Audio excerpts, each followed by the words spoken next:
What's going on, my friends? I wanted to make this quick video on Instagram TV. I can't do it in 60 seconds. I cannot. So in life, we have adversities. We have our path that we're taking, right? And everything's going good, and then boom, out of left field, you might get a $500 ticket, or you might hurt yourself physically. You might physically hurt yourself. For example, a couple of years ago, I was playing basketball, and I was getting into a really good routine, but I had plateaued. And what happened was I got blocked.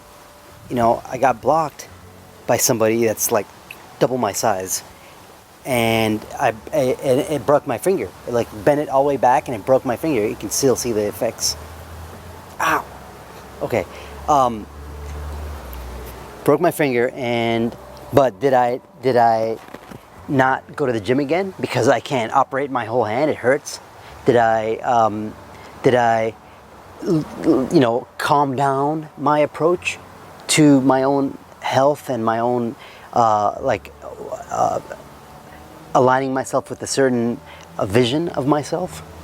No, what I did was, I got guided to looking at hand mudras and Bruce Lee and how he worked out, and he held weights with his arms for 10 minutes, he can do 60 pounds of weight on both hands and just hold it there for, not 10 minutes, but maybe 30 seconds or 60 seconds, which is a minute. And it's that requires a lot of mental strength that shows in the physical, and basically I was open to the spiritual understanding and seeing that, when you pray to your creator, no matter what it is, or you pray to the universe, or you ask your spirit guides, whatever you want to call it, God, Allah, whatever. It's just a word, right? But what's that energy behind that word? Where does it go to?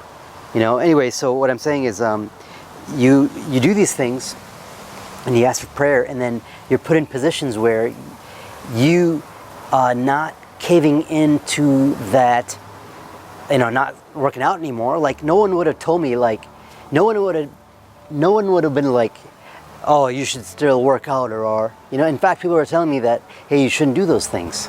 As I did those things, not utilizing this finger, it's like my fingers got stronger and stronger. Now it's I can do some things that are weird, It's I take my one finger and hold 15-pound weight, dump a kettlebell, 15-pound kettlebell, like this for 45 seconds, and I can do 10 pounds, holding it like this, I can do it for literally 60 seconds, and then I do it again, maybe 4 or 5 times. And but today what happened was, I took a kettlebell, and I was doing incline bench press, 25 pounds on each side. It's not a lot, right? But I'm doing it in a certain, I breathe in and out, and I do certain patterns and certain hand sigils, which just harnesses energy, right hand gives out, left hand takes, right? As above, so below.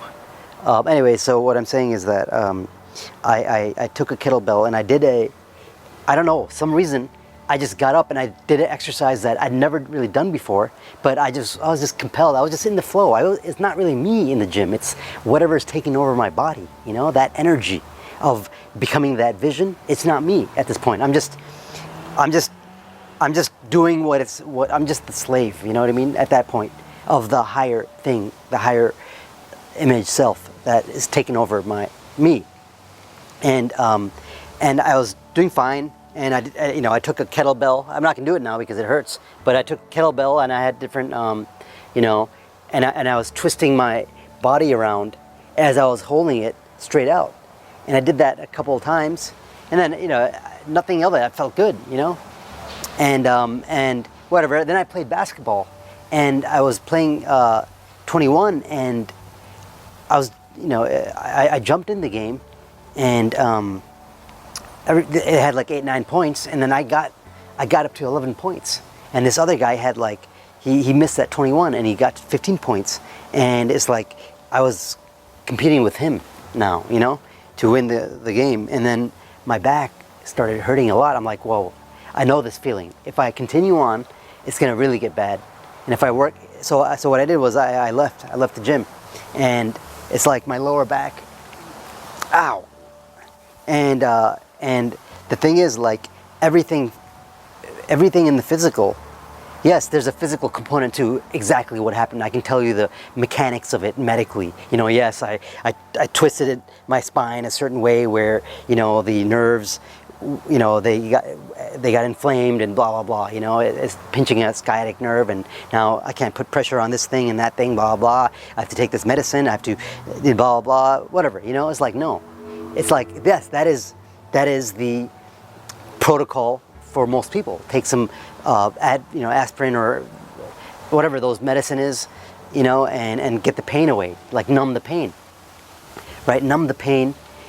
And it's crazy because like I don't go that route. I go more the natural route. That's in terms of fixing myself, because but the physical component is not the important thing here.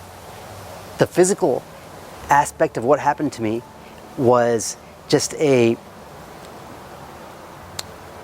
reflection of a internal vibrational like realm or a thought or dis-ease or some kind of healing or some kind of it's like God doing these things through you, to you, that when you are on that divine path, then that journey within yourself to find to live your purpose and to be the architect of your reality, like you're in heaven, so be in heaven.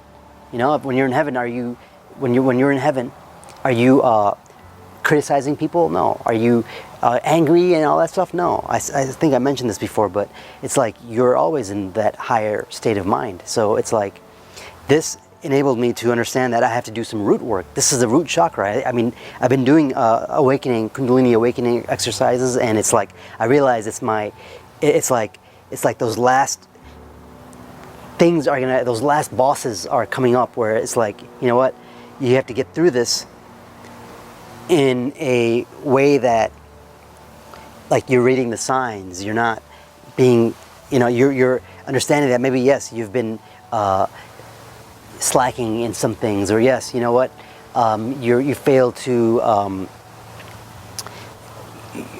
you have to deal with these things that have to heal, that have to transmute, and it's like maybe I was spending too much time in the gym. Maybe I have to spend more time in healing the root. I have to get back into my creativity. Like I have to do these videos more. I have to be in my creative energy more. Because that's where everything comes from. Is if the root is not stable, it's not able to thrust that energy back up to the different chakras, then hit the pineal gland. If that's not a free flowing, then whatever you're seeing, that light or whatever you have, it's going to be very dim, and it's like everything physical is a representation of something that is below the surface. Because if you see an apple, then you can assume that there's an apple tree, and then it's like, but if you think it's a tree, but you don't know anything about the roots and you don't know anything about the seeds, then it's like, you'll be under the concept of what other people and institutions have tell you what reality is. So you're under their reality if you don't take over your own, and not be under these constructs, because you ultimately created everything, right, to reflect back to you. But if you get all trapped into polarity consciousness, and then you get I don't want to, even get into this stuff, but what I'm saying is that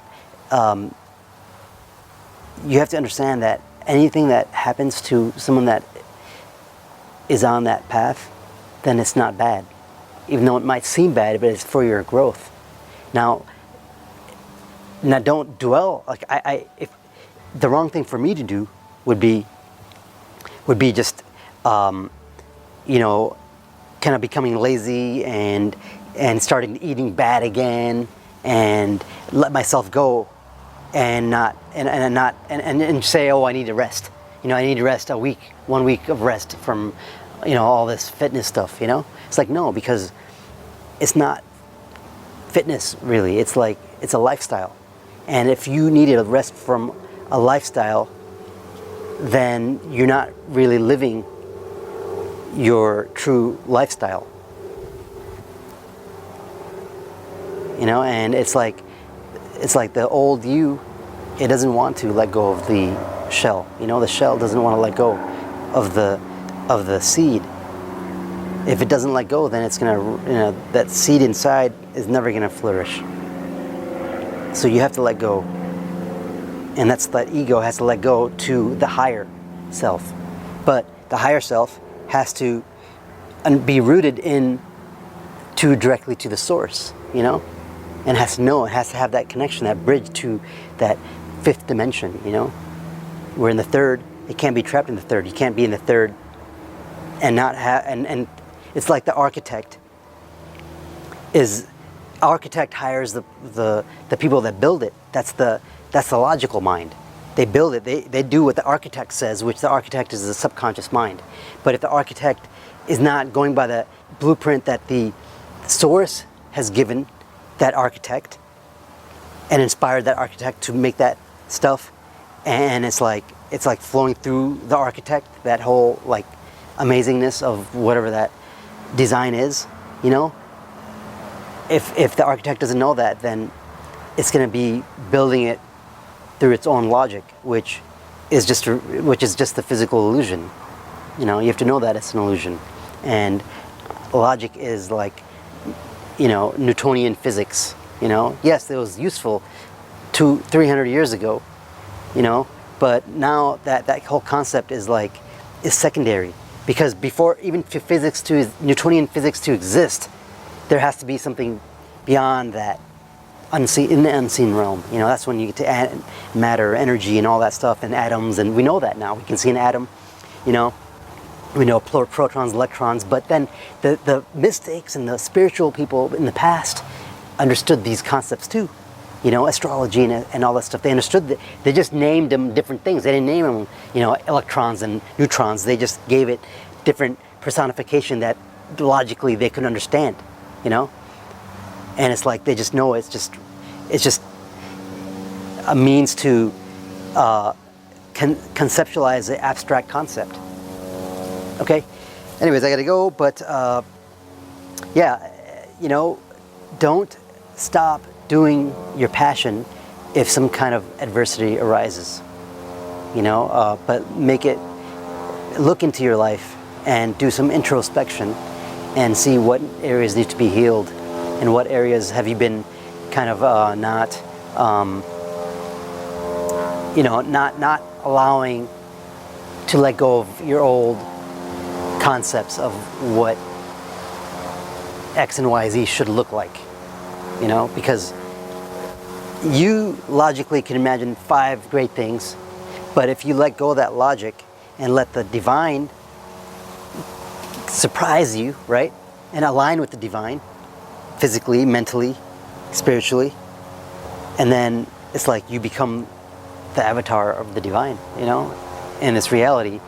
And it doesn't mean that you're going to fly around. I'm just saying is that it's like you're harnessing that your own. It's like you're doing what you love, but it's like it's in a level where you could have not. You couldn't have made it happen. You know, you couldn't have imagined it. You know, you imagine 2 things, but the divine imagines infinity. Okay, so let go of those 2 things, and let go of any kind of way to try to logicify things, and just let go of it. Just do your thing. Just put out your material. Just talk to people, or you know, just do your thing. Be it before you're it. You know, it's like to be somebody asked me like, how do I be a vlogger? I'm like, dude, it's like, okay, they're expecting me to tell them, okay, you got to buy these materials, you got to do these things, and get this thing, and that's it. No, I mean, you have to. That is not how you have to think. You have to become a character. You know, somebody asked me actually about like they're a personal trainer. It's like, what do you want to be? It's like, you want to be like unique, or you just want to be a personal trainer. You know, it's like, then you have to redefine what it is. You have to have your energy of helping people and all that. You have to just become that energy. So you have to look a certain way. You know, you have to be authentic. So you can't, if you're wearing the company uniform, it's going to look inauthentic on you, because it's like you want to rip it open and show the power and your value, you know, and just by being yourself. But it's like almost that, it's like a noose. The tie is like a noose. You know, it constricts you.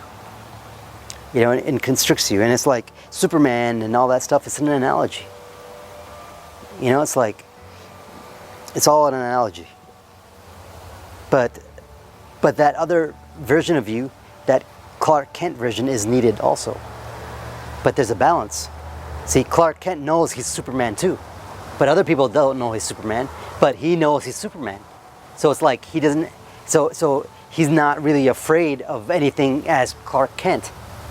It's just he's perceived that way because they don't know he's Superman also. Clark Kent is not scared when he's Clark Kent because he knows he's Superman. You get what I'm saying? All right, take care, everyone, and please comment, share, and you know, let's have this interactive. You know, I'm just a reflection for you, and you have to.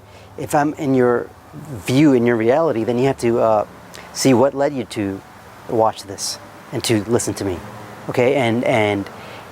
And realize that it wasn't that you don't want to let your logic dictate what you should listen to, and you know, and be like, because that logic is only seeing, you know, a very small part, minute part of reality, and it's basing everything out of that logic, which is illogical. Illogical. Take care.